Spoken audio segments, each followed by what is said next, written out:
우리 정부가 세계무역기구 WTO의 농업 분야 개발도상국 지위 포기를 오늘 공식 선언했습니다. 이 항우 협상에서 개도국 특혜를 더 이상 주장하지 않겠다 이렇게 한 건데요.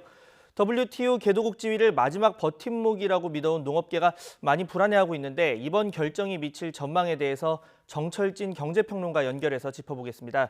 네, 평론가님 나와 계시죠? 네, 안녕하십니까? 네, 안녕하세요. 자, 먼저 이 WTO 농업 분야 개발도상국 지위 이게 과연 어떤 거고 또 우리나라는 구체적으로 그동안 어떤 혜택들을 받아온 건지를 짚어보겠습니다. 상대적으로 선진국에 비해서 열악한 국가에게 관세나 이런 부분에 혜택을 준 거죠? 네, 그렇습니다. 현재 우리는 이제 OECD 가입국이기도 하고 이제 WTO에 가입하게 되면서 이제 우리 스스로 어떤 국가냐 이제 자기 선언하는 방식을 갖게 되는데요. 현재 우리는 농업과 기후 분야에서는 개발도상국 지위를 받겠다라는 이제 입장이었었습니다. 그런데 이제 바로 이 농업 분야에서 개발도상국 지위를 포기하겠다라는 게 오늘 나온 이야기인데요. 개발도상국이 되면은 이제 상대적으로 선진국 지위에 비해서 열악한 사업 부분에 대해서 자유롭게 그 보조금도 지급할 수가 있겠고요. 해당 부분의 경쟁국에서 오는 수입품에 대해서 고율 관세를 부과하는 부분에 있어서도 실은 전 세계 이 세계 무역에서 용인해주는 그런 혜택들이 있었습니다. 이것 때문에 우리는 농업 분야에서 상대적으로 수입품에 고율 관세를 또 부과할 수 있었고요. 국내 농가에 좀 보조금 지급 같은 거에 있어서도 자유로울 수 있었고 또 관세 조절이나 이런 거에 있어서도 상대적으로 우리의 자율권이 높여졌던 그런 부분들, 그런 혜택들을 누려왔던 게 사실입니다.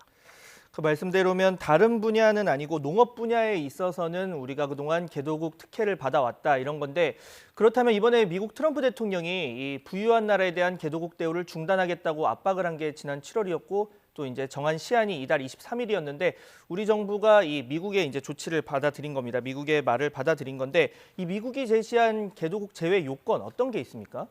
그렇습니다. 이제 트럼프 대통령이 이제 지난 7월이었었죠. 부유한 나라인데도 불구하고 이제 개도국주의 혜택을 누리는 나라가 있다. 이제 이거를 이러면 되돌려야 된다라고 하면서 90일의 기간을 주겠다라고 전 세계에 대해서 압박을 했었고요.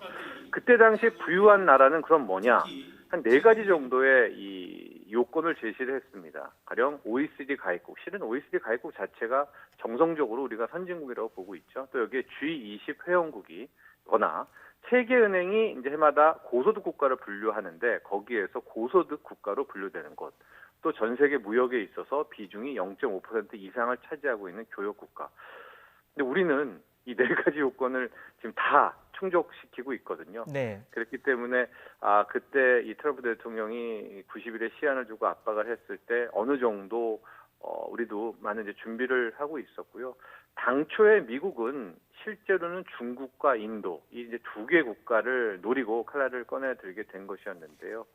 에피소드이긴 하지만 이거 직후에는 브라질, 대만, 싱가포르들은 이제 속속 농업 분야에서 개도국주의를 포기했고 우리도 오늘 이제 시한은 이틀 지났지만은 전격적으로 개도국주의를 포기하게 된 것이었습니다. 네, 미국이 제시한 요건에 다 부합을 하긴 했지만 어쨌든 우리나라 입장에서도 이걸 내려놓는 게 유지하는 것보다 미국과의 향후 협상이나 이런 부분에 있어서 유리하다 이런 계산이 있었겠죠? 그렇습니다. 더 적확한 지적이신데요. 아마도 트럼프 행정부가 아니었다면, 트럼프 대통령이 아니었다면 그런 요구도 하지 않았을 텐데 그런 요구를 또 우리가 이렇게 수용하지도 않았을 겁니다. 이게 무슨 얘기냐 하면 그동안에 트럼프 대통령의 행태를 보면 이런 식으로 제시를 한다든가 한 다음에 여기에서 충족하지 않으면 다른 부분에서 굉장히 압박을 하고 보복을 하고 있는 그런 행태를 보였단 말이죠. 근데 지금 미국과 우리의 관계를 보면 이 당장 11월 13일에는 자동차 관세 폭탄이 있습니다. 이게 뭐냐면 미국이 무역확장법 232조를 결정해서 대통령 스스로가 안보에 위협된다면 관세 폭탄을 던질 수도 있는데 자동차를 또 트럼프 대통령이 꼽았거든요. 그러니까 만에 하나 이 90일 이 시한을 넘기고 버티게 될 경우에는 11월에 자동차의 보복을 받을 수도 있겠고 또 하나 지금 방위비 압박도 크고 그래서 당국에서는 이 농업을 내주는 대신에 자동차라든가 방위비에서 좀 더 유리한 협상에서 구지를 차지하려는 그런 전략도 있었던 것 같습니다. 네, 자동차 그리고 백색 가전 문제도 있겠고 또 방위비 분담금 문제도 있을 텐데 그래서 농업 분야 이제 사실 지금 가장 걱정이 큰 게 농업 분야에 당장 피해가 있을까 이런 우려를 하고 있는데 당장 관세율에 영향이 없다. 이게 정부 설명입니다. 정말 그렇습니까? 두 가지 시선으로 바라봐야 될 것 같습니다. 이제 가령 대표적인 곡물이죠. 쌀을 보면은 현재 쌀 같은 경우에는 개도국 특별 품목이거든요. 그래서 우리가 무려 513%의 관세율.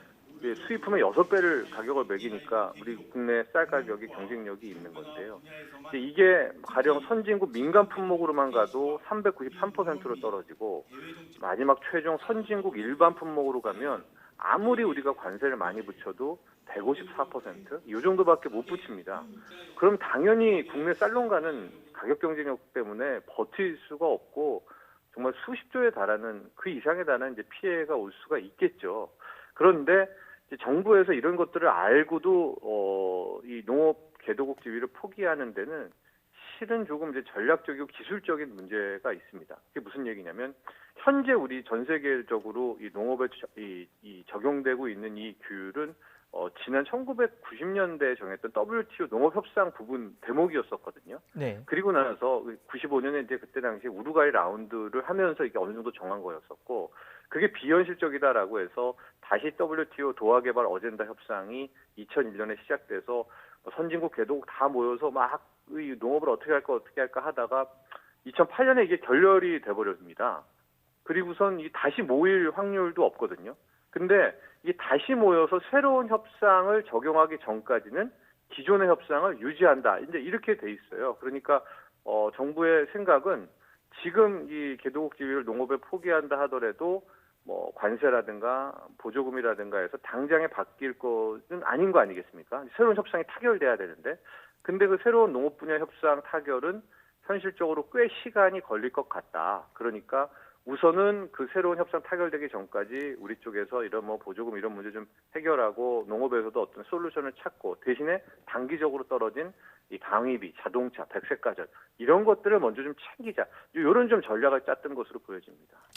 네, 그러니까 새로운 농업 분야에 대한 협상, 그 국제적인 협상이 이뤄질 가능성, 당장 이뤄질 가능성이 굉장히 희박하고, 또 반면에 뭐 자동차 수출이라던가 방위비 분담금 문제는 당장 또 현실화해 있는 산적해 있는 문제니까 뭐 계산을 한 부분이다라고 얘기를 해주셨는데, 이 당장 영향이 없더라도 또 보조금 같은 문제는 농민들이 많이 또 우려하는 부분이 있는 게 사실입니다. 관련해서 지금 정부가 뭐 대책을 내놓긴 했는데 적절하다고 보시나요? 예, 일단은 뭐 당장에는 그 새로운 농업 협상이 타결되지 않는다고 하더라도 일단 우리가 개발도상국 지위를 내려놓은 거 아니겠습니까? 네. 그러니까 이제 지금부터 준비를 해야 되는데요. 일단은 정부에서 제시한 안들 또 보면 농업 예산을 이제 꽤 크게 4% 이상씩 계속 증액을 하면서 농업 쪽에 새로운 해법을 찾는 데 노력하겠다라는 것이 있고요. 보조금 부분에 있어서는 아마도 이 공익형 직불제가 본격적으로 시행될 것 같습니다. 이 공익형 직불제라는 것은 이 땅 면적이라든가 혹은 뭐 작물 위주로 해가지고 소위 말하는 이제 직접 지불 규모를 좀 늘리는 건데, 그런 거랑 상관없이 공익형으로 한다. 즉 뭐 작물이라든가 지금 쌀 위주로 되게 많이 이제 몰려 있거든요. 혹은 큰 땅 면적 위주로 돼 있는데 그런 거와 상관없이 이 직불제 자체를 통합 개편한다는 계획인데, 아마도 공익형 직불제는 오늘 홍남기 경제부총리도 언급을 하고 해서 이제 빠르게 이쪽으로 이제 보조금 제도 자체가 좀 바뀌어갈 수 있는 이제 그런 방향이 될 수 있겠고요. 다행인 것은 이 공익형 직불제 같은 경우에서도는 이제 큰 틀에서 보조금에서 빠져 있는, 그러니까 즉 선진국이라고 하더라도 이 자체는 줄 수가 있거든요. 아마 이런 쪽에서 하나씩 해법을 찾아갈 것 같습니다. 네, 지금까지 정철진 경제평론가와 함께 이 WTO 개발도상국 지위 포기가 우리 농업계에 줄 영향에 대해서 짚어봤습니다. 네, 평론가님 수고하셨습니다. 네, 감사합니다.